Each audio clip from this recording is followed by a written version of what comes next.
มื้อนี้ม่วนๆเนาะบ่าวบ่แมนมันนี่เบิ่งหนังมวนหลายโคตรตลกเลยแม่นเพิ่นเขาไม่อยากจะลงกับเพิ่นเกี่ยวกับเกี่ยวกับหยังเพิ่นลองเว้าเบิ่งดูเพิ่นสามารถลงกับเขาได้ทุกเรื่องคือว่าเฮาก็มั่นกันแล้วต่อไปนี่นะเฮาก็คงจะสร้างสถานะที่มันคงนำกัน เพื่อบ่อยากให้มีหยังผิดพลาดจะว่าเฮาควรเฮ็ดแบบใดดีเจ้าหมายถึงหยังค่อยอยากให้เวลาสุดพิเศษของเฮา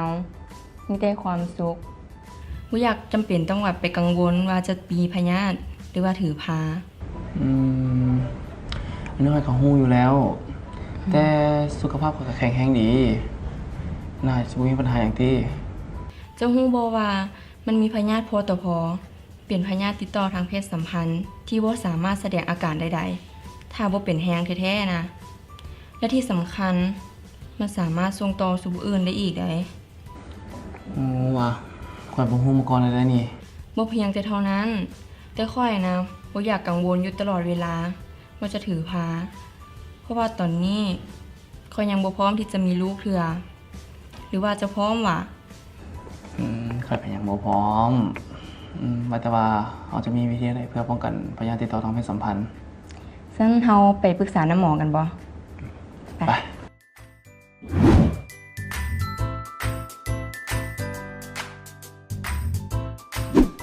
มีหลายทางที่ง่ายและปราศจากความกังวลและสามารถเรียนรู้ได้ฟรีเกี่ยวกับการมีเพศสัมพันธ์ที่ปลอดภัยและเลือกวิธีการคุมกำเนิดที่เหมาะสมสำหรับคู่ของเฮาใส่เบิ่งนี่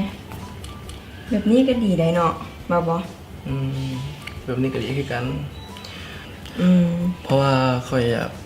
ป้องกันเจ้าจากการถือผ้าแดและป้องกันทั้งสองคนจากการติดเชื้อพยาธิติดต่อทางเพศสัมพันธ์เคยดีใจที่เจ้ารู้สึกแบบนี้สำหรับข้อมูลเพิ่มเติมเกี่ยวกับวิธีการคุมกำเนิดอาการข้างเคียงและสถานที่ให้คำปรึกษาท่านสามารถกดตามลิงก์ตรงนี้ได้เลย